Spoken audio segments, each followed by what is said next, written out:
All right, welcome everyone to the RSP Film Room. This is going to be a great episode. This is episode number 112, and my guest is someone who has been an influence on me for a while, and someone that I've had the pleasure of getting the chance to get to know at the Senior Bowl on occasion, and just someone that I think just does a dynamite job in this space. And if you are not following him, then you've probably crawled out from under a rock, or you haven't left the cave yet. And that's one Doug Farrar with Bleacher Report. Doug, thank you very much for joining me this afternoon. Well, thanks for the kind words. If you were following me and unfollowed me because of my political views, then that's another story. But here we are. That's all right. You probably unfollowed me as well. So I'm not as True. vocal as you, but I would say that that's probably happened as well. So that's all right. Well and good. We're gonna be watching one Malik McDowell today. So Yes, tell indeed. tell us about Mr. McDowell and why you chose him for this show. You know, I really started watching him just before the combine because my process, what I do with BR and what I did with SI and Yahoo before that, I'm so immersed in NFL stuff that I don't really get a chance to watch players until basically I'm on the plane back from the Super Bowl, and that's when I get started. And I watched McDowell play, and you know how this is now. It's such a hybrid front league, and the designations between end and tackle have been so blurred with so many players that when I see a guy who can legitimately win consistently from every gap, I that immediately perks my ears up. And Malik McDowell, 6'6", 295, I've seen him win everywhere from one tech shade to straight three tech to four eye to 3-4 defensive end when Michigan State was they had three at the line, they were dropping eight. And I've seen him win in straight defensive end. I haven't seen him do wide nine, but I'm assuming he could. And again, at 6'6", 295, for a guy to win at every gap. I mean, as I put it to you in my homework, in the time I've been watching collegiate defensive linemen, I've seen three guys who could win in college from every gap, and that was Melvin Ingram, Dominique Easley, and this guy. Yeah. So there are issues to be sure, and we'll get into those because we've got as many bad plays as we do good plays. But of all the players I've seen in this draft class, he has the most explosive potential, is the way I put it. He has the most not only upside, but demonstrated ability to be disruptive from every single gap. And I think a lot of it is transferable and developable. I don't know if that's a word. It'll Can be work. developed at the NFL level. So, I mean, to me, it was just when you reached out to me to do this, it's certainly my pleasure. My first thought was, yeah, if this cat's open, I want him. So here we are. Well, it's a great choice, and it's always fun because getting guys who can play at multiple positions or work for multiple positions on the line and succeed really makes for an exciting film room. I mean, the Williams didn't do it quite with as much range as McDowell. He was a guy that we had a lot of fun watching in the Yeah. past on this show. So this should be a treat. I know he's definitely caught my eye, even though I'm more of I study skill players mostly. Watching Jamal Williams against him, it was definitely fun. He caught my eye a lot. So this is going to be something we anticipate should be a good time, and we're going to get this rolling. And if you're new to the RSP Film Room, we're going to take probably about 45 minutes to an hour watching film, watching numerous clips of players that Doug has provided through homework that I've assigned all my guests. And they've been so gracious to be able to take the time and queue up clips for me that say, here's what I want to show about technique that we think are real positives, that are really can't miss types of plays that should be in his portfolio, can't miss plays that you should check out in terms of how he should improve. Maybe something that might be potentially confusing to a viewer, or even to the evaluator themselves, and then also things from an athletic, technical standpoint that are worth noting about their prospects moving forward. So we're going to start this off, and we have our first play, and this is going to be from the Notre Dame game. We got McDowell up on the right side or on the left tackle side here, and we're going to get this rolling. So here he's playing one tech shade, and watch him just demolish the pocket. He's going over three guys, and there's a double team block to his right. but the way he's able to, and he doesn't, I mean, his hand moves are really elementary at this point, but the way he's able to, it's kind of a swipe move, a little bit of a rip, but mostly a swipe move. He's got two moves. He's got the swipe and he's got sort of a one step counter. But the way he's able to get his set together with power and press through the pocket with really amazing acceleration. I mean, to me, this play shows a lot of what makes Malik McDowell what he is and what he could be at the NFL level. Yeah, I mean, watching this just even from, the get off and being able he sees the guy bending at the waist a little bit and he's able to just arm over there like that. That's nice. Yeah, I mean, it's That's so just, quick he's able downhill. to he creates separation with his long arms. And I mean, and I'm going to go off on a bit of a rant here, and I'm sure you've seen it too. Collegiate defensive linemen don't use their hands. I've talked to players about this. I've talked to scouts about this. I've talked to coaches about this. They're just not taught to use their hands. So when you see a guy creating separation with really basic moves, at what I do in my head is sort of extrapolate that to when he gets in the NFL and he's got a Dan Quinn or a Pete Carroll or a Rod Marinelli or a whoever saying, "Hey, we're going to add to your palette." I just sort of, if he's got the right mindset and they put him in the right place, I project more from him. And to me, this is just how you demolish half of an offensive line. Yeah, absolutely, and it's one of those things that I had your colleague Justice Mosqueda on last night, Yep. and we talked about Derek Rivers, and one of the things that he added to that point was, look, in the NFL, when it comes to defensive line play, especially defensive end, if you've got the athletic ability and you show an inkling of being able to use your hands, this is something that's going to be able to develop because they're going to have even more and more time to work with these guys so that they can make plays. So, all right, so let's move on to our next one.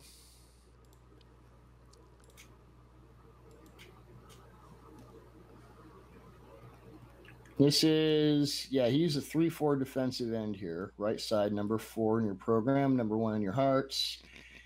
And Mr. Left Tackle is about to have a very bad moment. Yeah, This is a bit of a dip and rip. He's not, I mean, again, 6'6", 295, he shows the elemental steps of that, the getting under. Here we got a slight press with the hands, using his hands to separate and then get underneath. He knows he's got the leverage advantage here. 68 is toast. Now it's a matter of, now it's Animal Planet. Now it's Malik McDowell versus Deshaun Kaiser, and who wants it more, and we're about to see who wants it more. Because this, to me, again, the burst and the explosion and the acceleration is just scary.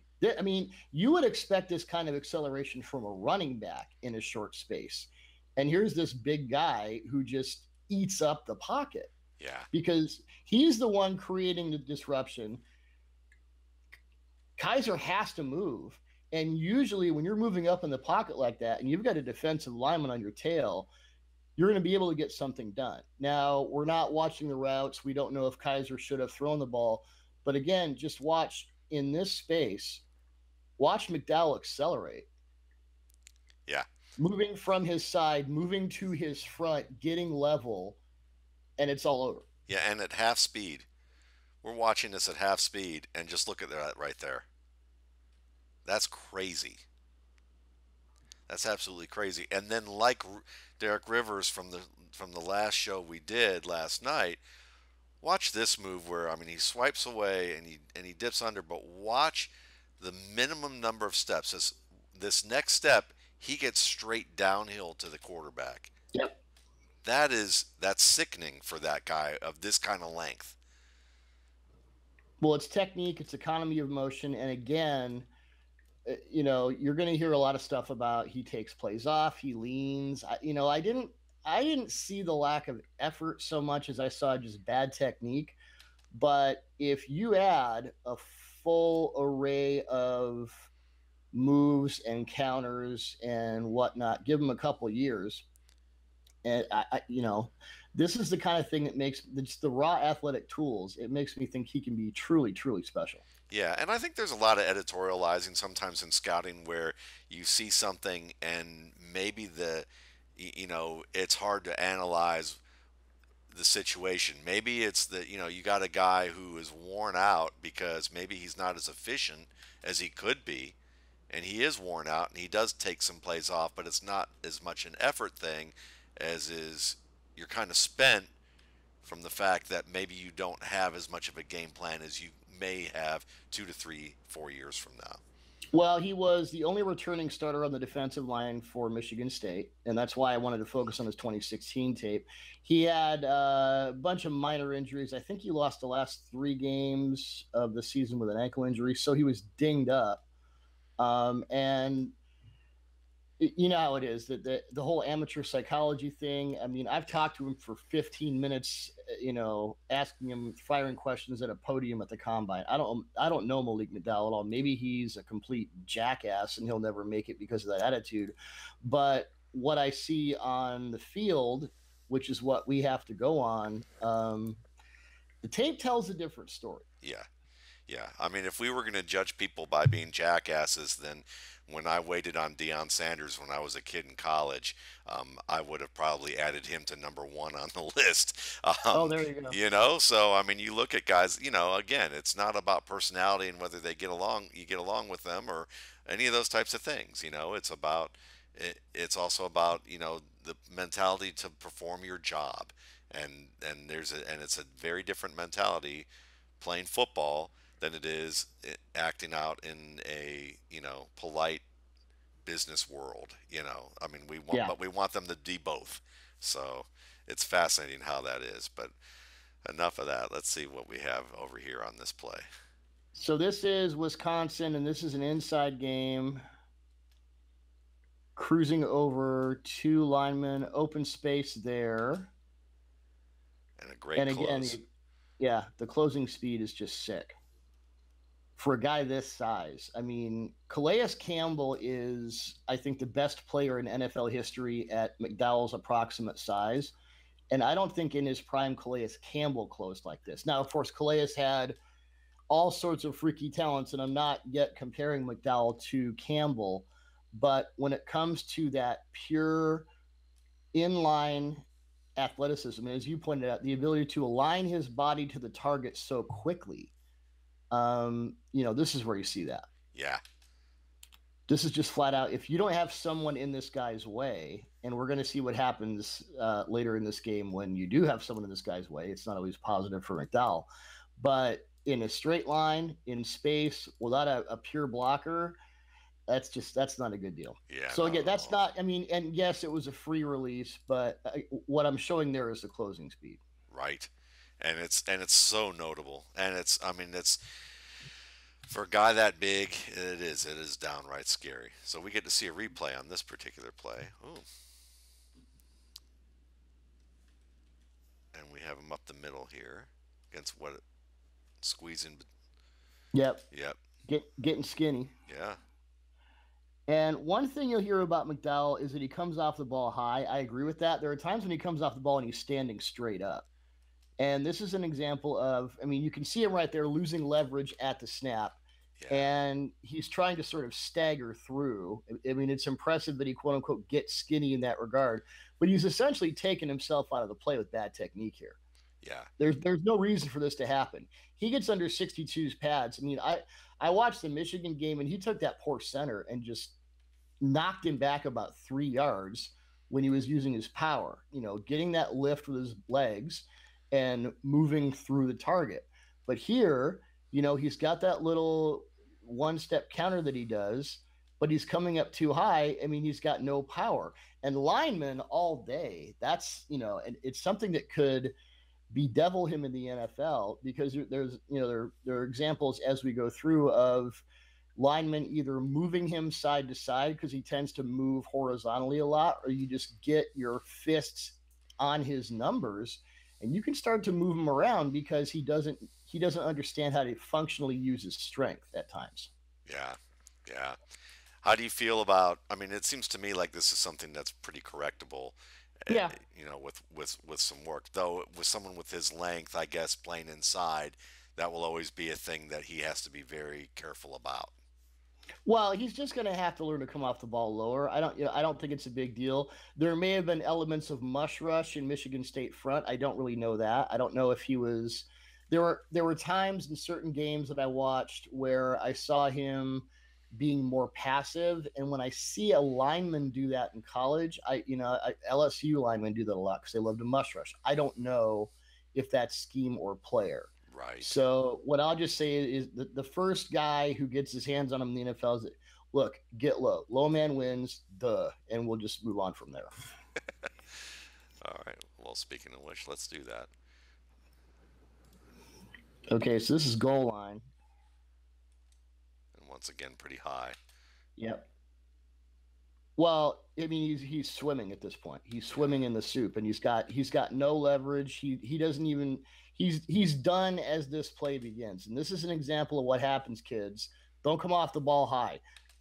This is and you'll see this a lot with him, and it's really frustrating.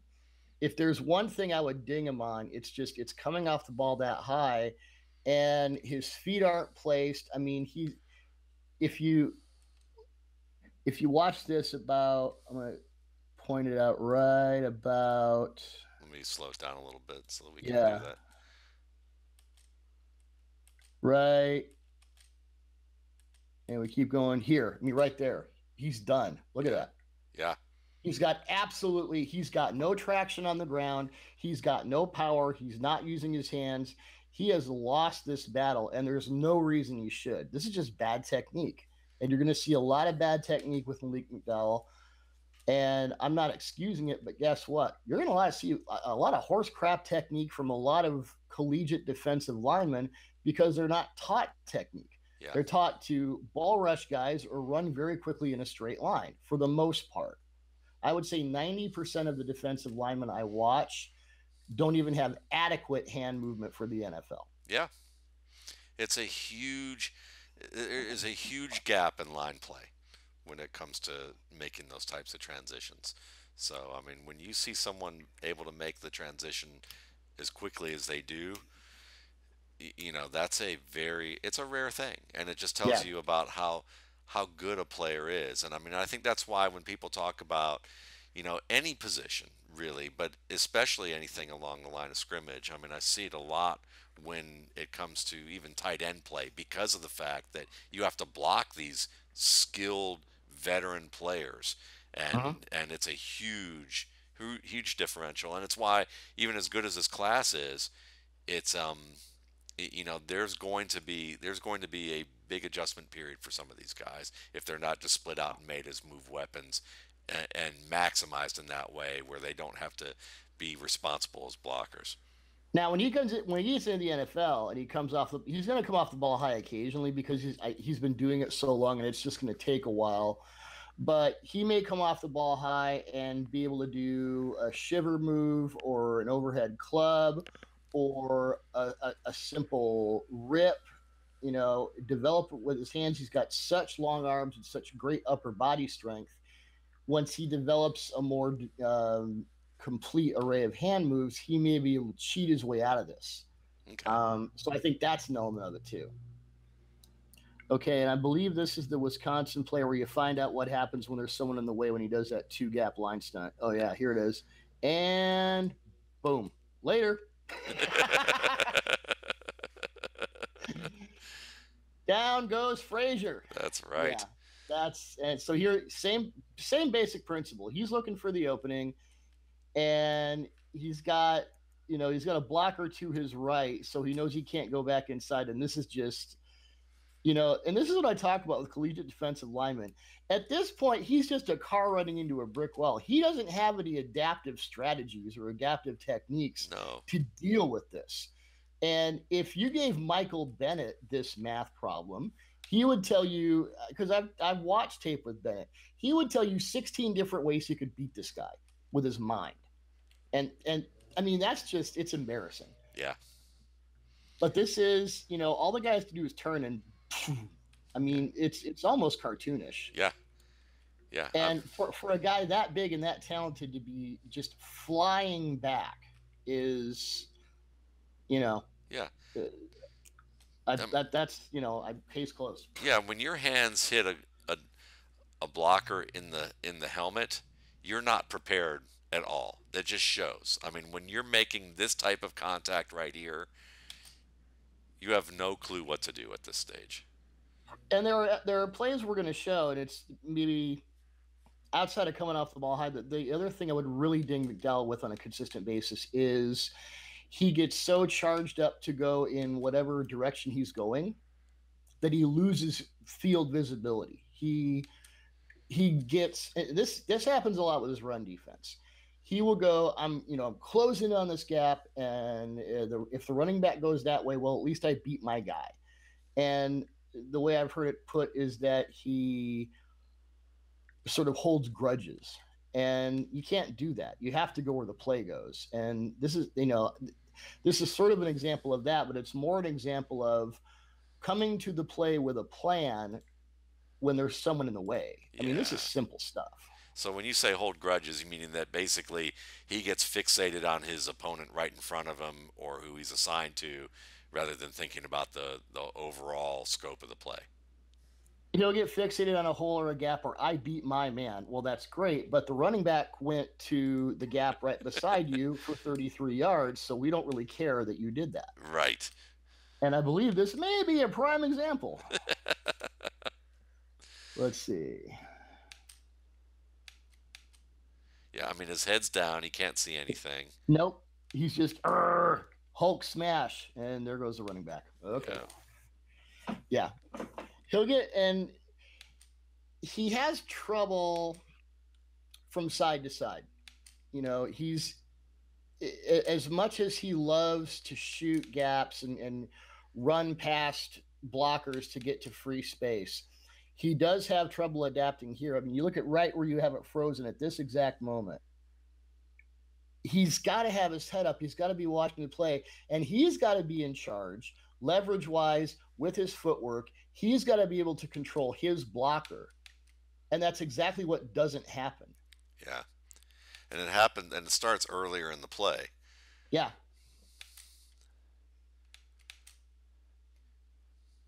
Now, first of all, you'd want to see some hand movement to separate. Yeah. Get some separation from your blocker, or at least try. Get your head up, see what's going on. This is an easy play for an athlete of his caliber to make if his awareness catches up to his athleticism. Yeah. Because that's just, come on. No. Sorry, inexcusable.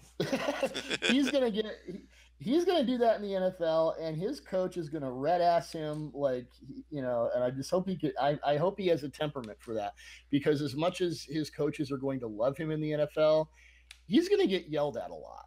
And I hope he's the kind of player he will allow that to make him better. Yeah. Yeah. Because I mean certainly it's all there. It's that it is. It's more the mind than it is anything going on with the body. That's for sure. Okay, another Wisconsin play. Oh yeah, he does this a lot. He just starts shooting outside, shooting outside, shooting outside. Where are you? Yeah. Well, you're not. He and again, this could be more scheming. They could be directing him to do this, but I mean, this isn't an in tackle stunt because the end's going outside too. Yeah. So, and maybe you have some sort of fire blitz or a fire run, whatever, Right. run coverage from your linebackers and whatnot. But what the hell is he doing out there? Who does that help? Yeah. I mean, it doesn't seem to, on the one end, does it force the center outside some? I don't know if that It really does, is the and case. it does. Yeah, if you run this, I think there is an X blitz here. Yeah. Yeah, there is. So they're running. Maybe it's a fire X anyway. So there is a linebacker blitz. Maybe he's trying to direct the guys outside, but I see him do this a lot, and I'm just it makes this was the one. Just the things I would find difficult to explain. Right. The things that where I watched and I just do that. This I don't get at all. Right. Why is he a decoy for the linebackers? True. If that's what he is, or if he's freelancing, I don't know. Yeah. But either way, it doesn't work. Yeah, and while I probably would have, after you explained it, I probably would have guessed, looked at it and said, well, maybe it's a blitz and a decoy there, but still, to your point, I mean, you've seen enough tape of him to see that he tends to fly outside when he shouldn't, when it's very, very clear.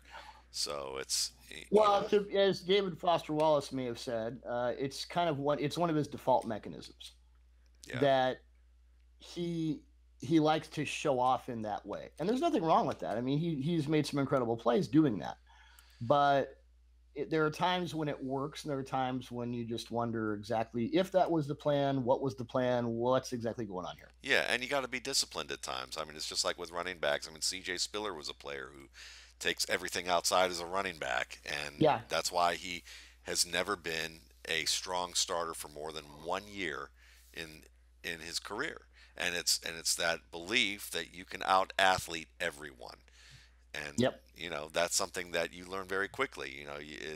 Most guys who live in the NFL, make their living in the NFL, learn very quickly that they cannot out athlete everyone, and the guys who often overachieve are the ones um, who never had the opportunity to out athlete anyone since they landed on a college campus.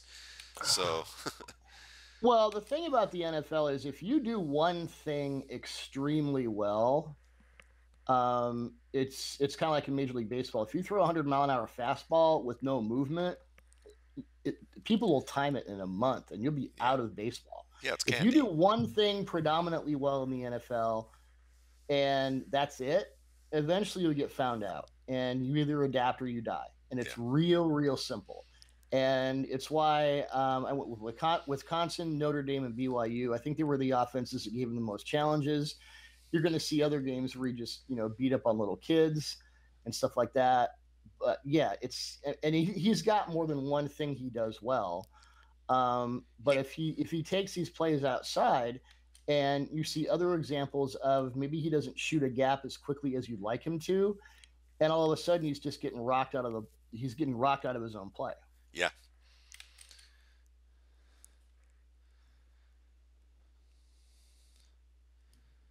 So yeah, this is oh yeah, yeah. okay. This is not pretty. No, trying to take didn't does he? He doesn't even look like he really fully got a side on this guy. No. Well, he's coming off the ball high. He's not really engaging. Yeah,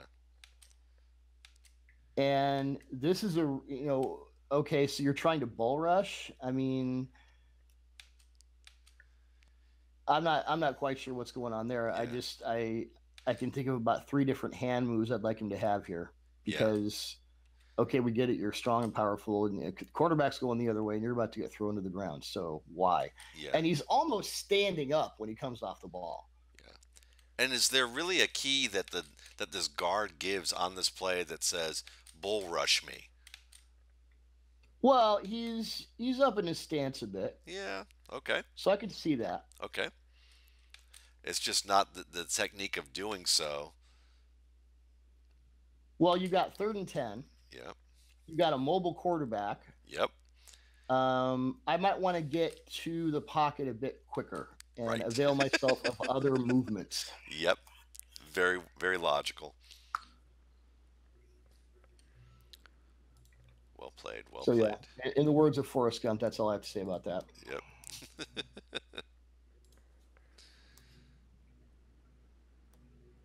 Okay, and here I believe he is right defensive end in a 3-man front, and let's see what happens now.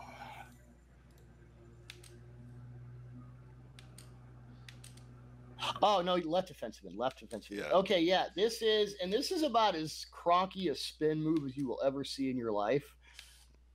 But I wanted to put this in there just as an example of if you get him, because it almost looks like he just made this up at the point of attack. Like, okay, this guy has ridden me out of the pocket. I got to spin inside, and you can tell he's done it about twice in his life. Right. It's like some guys can't play rhythm guitar. Right. He's not done a lot of spins. He's just like, get me away from this guy. There's no real thought to it, or it doesn't look like. But again, watch how he's able to separate and then close. Yeah. And you got two guys wily coyoting it right behind him. I mean, wham.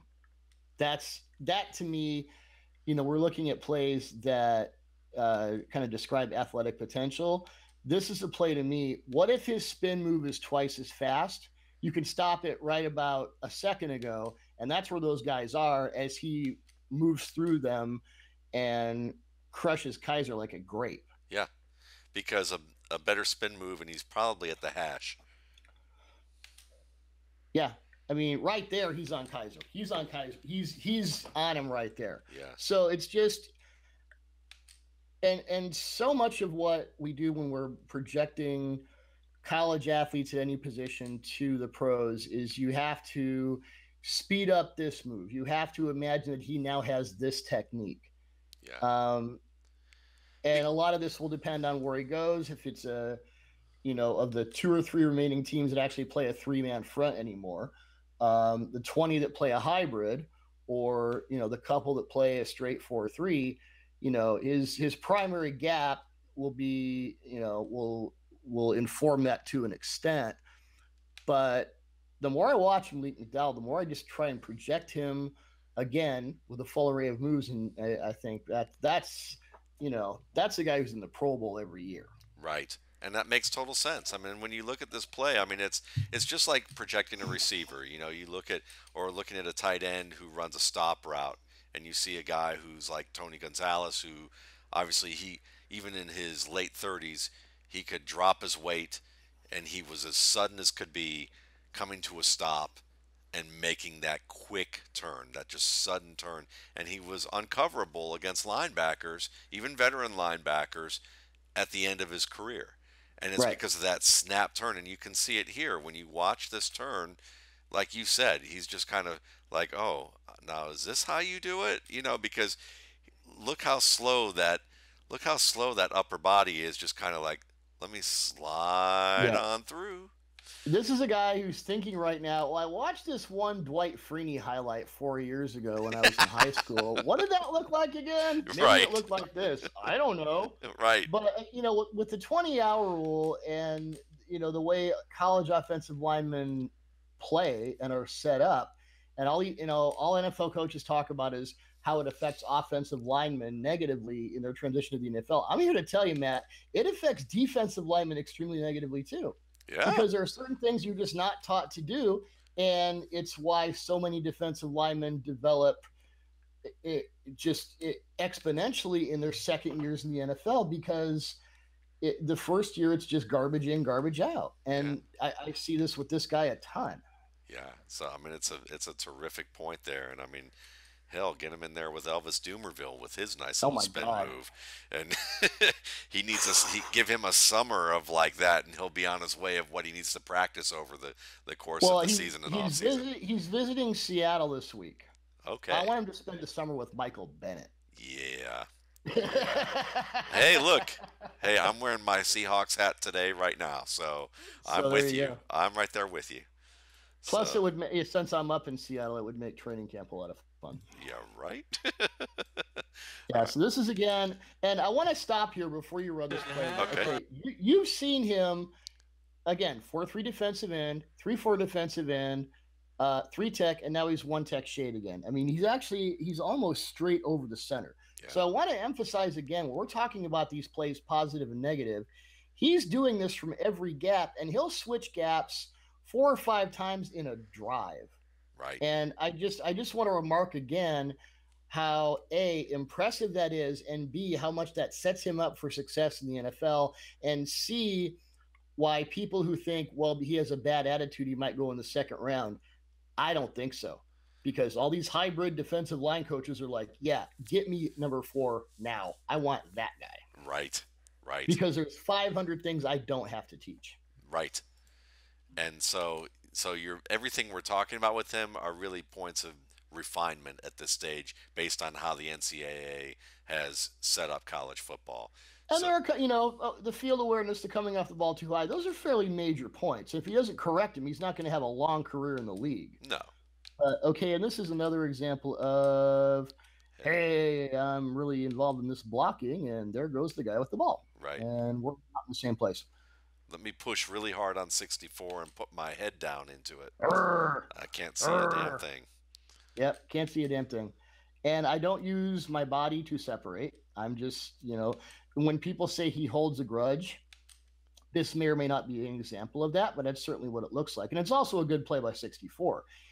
He's the one with the leverage. He's the one who's deciding, I'm going to move you this way. And McDowell, who has the talent edge, is not because, and he comes off the ball low, but he doesn't use his hands. And 64 gets on him quickly.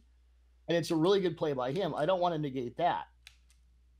But Malik McDowell, with his talent, should be able to at least wrestle this to a draw and maybe get a hand on the running back. Yeah.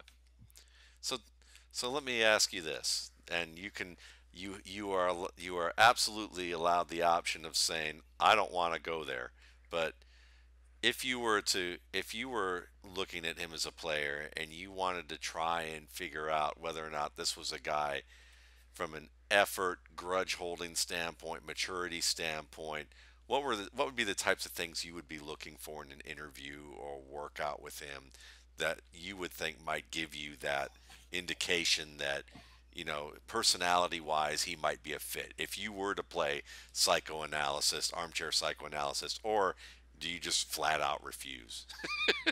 Well, for one thing, he's only 20 years old. Right. That also gets lost in the equation. I don't know that I do so much interview stuff because these guys are well been coached. What I would do is get them on the practice field, and I would say in a practice situation, 11 on 11, I would take a couple of my nastiest borderline penalty driven guys, and I would say to them, I want you to go to number whatever he's going to be in the NFL, go to McDowell and anger him constantly, piss him off. Excuse me. If you have to double him, make him lose a series or two, hold him, frustrate him. I want to see what happens. And maybe something bad happens. Maybe he gets in a fight. Maybe he loses his edge. Maybe he stops seeing the field as we've seen. And then you talk to him and say, look, we did this to show you what you can't do and how you're reducing your own talent. As far as what you say in a meeting room, I mean, he and his agents are aware of these issues. Right. And he's got coached answers, and he was perfectly relatable. Very soft spoken, didn't say a lot during his combine presser because he's been told not to. So put him on the field, piss him off, make him hold a grudge, find out where his breaking points are, and see how he responds, and then talk him through it, and do that over and over again, and just see where it goes from there. I'm a fan of the action speaks louder than words approach for sure. That's a great Well, way certainly, of looking at it. with a 20-year-old kid with freakish talent. I mean, he shows almost generational talent at times. You're not going to tell him, you're going to show him. Yeah. Yeah. That's it. And in a physical sport, that's kind of how you do. It's like boxing. You have to break someone down and build them all the way back up. Yep. And physically you have to do that so that the body and the mind and the emotions follow with that. And it's maybe the same way with him in this respect. And he's far from the only guy who's coming to the league with this problem. Yeah. Uh, Happens all the time. yep. Because I dare you to name, you could probably put 10, 20 year olds in a group and in any type of field, and I would bet at least five of them would act like he does. So Oh, when I was 20, I was an obnoxious little jerk. Still am, but that's beside the point. that's why we love you. Yeah. Okay. Here we go with, oh my God. That's just. Yeah, I mean, how quick he is laterally to do that and then get split these two guys. And this is, okay, it's the one step counter. Bring the guy over and then give him a little shove. And again, that's two guys who have been negated. So it's a one step counter, and it's a little bit of an inside move. That's all he needs. against Notre Dame to just demolish everybody. And then you have the closing speed. The thing that makes him such a fraught proposition for offensive linemen is that it's speed to and speed through the hole. Yeah. And again, I would compare him to a running back as I did before because he's got that accelerate. And my friend Greg Cosell always says it's not speed to the hole, it's speed through the hole. This is speed through the hole. Yeah. And if you make one wrong move with this guy when he's starting to close, it's over. Before you can even turn your body, he's on your quarterback and he's doing his, whatever his sack dance he's doing. Yeah. Let him learn that from Michael Bennett, by the way. And imagine as he becomes more economical with how he moves, because he's going to be adjusting to linemen who also don't take the bait on certain things. Right. See here, I mean, his when he goes outside, his leg is splayed. When he comes back inside, and if you do this against Alex Mack, it's going to be more of a problem because Alex Mack is just going to move his knee a little bit, and he'll be right where you are. Yeah, well, and you'll be frustrated by that. And I love that you mentioned Bennett because I mean, it's funny. One of the things that I did a piece on recently this year was an NFL lens piece on the economy of movement, and the guy that portrayed that to the T was Michael Bennett.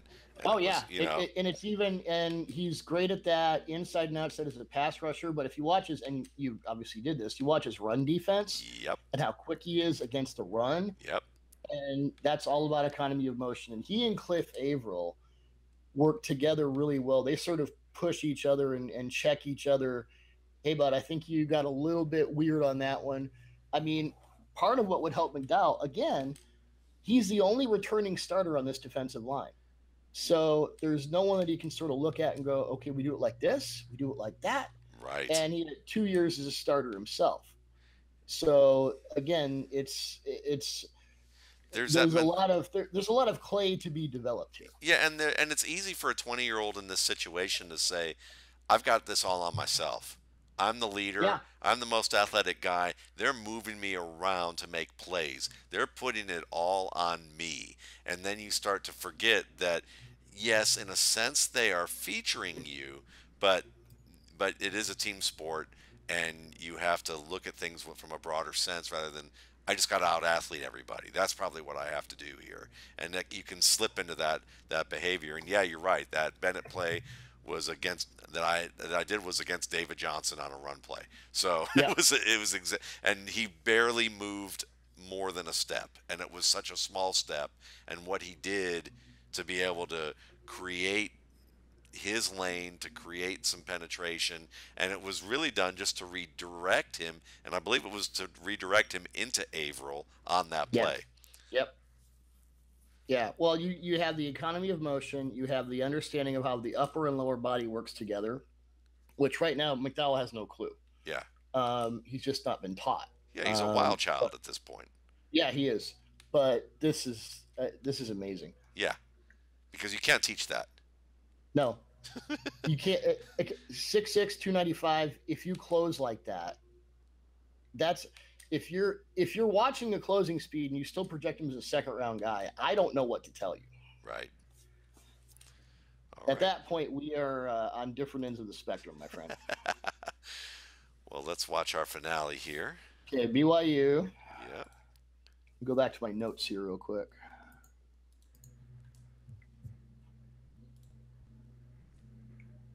Oh yeah, everybody's doing, as Poison once said, everybody's doing the horizontal bop, and here's how McDowell should not do it.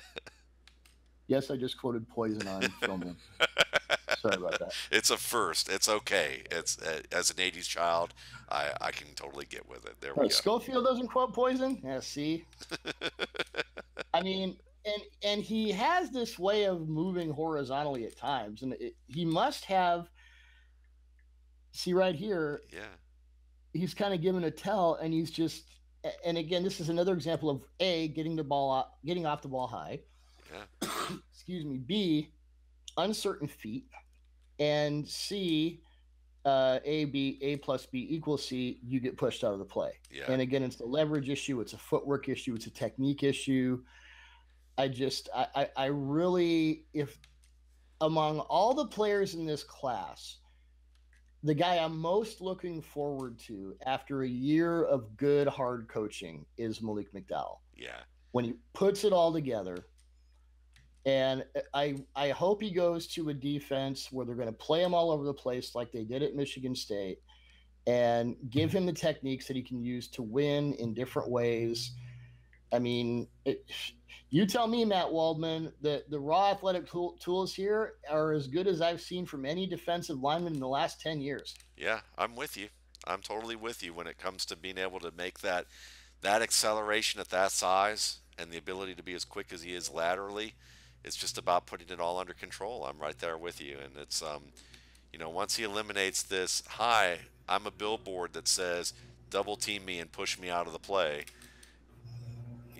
or Yeah. gain Hit me in the leverage on me. numbers. I don't respond well to that. Yeah, then yeah, you have something here that's extremely good. So I mean, this was a terrific episode because you do really get to see some tools of how a player should be projected at this position, or at least at this range of positions that he plays, and that's just one of those things that I think Dougie did an excellent job of being able to say, look, here's how it works. Here are some pro examples, and talking about the emotional element of the game, the technical element of the game, and the physical elements of the game. And he certainly has, he has some. You can see that the budding technical skills will be there. He has to develop a couple more that are very important, but a lot of them are also linked to just kind of emotional maturity and conceptual maturity.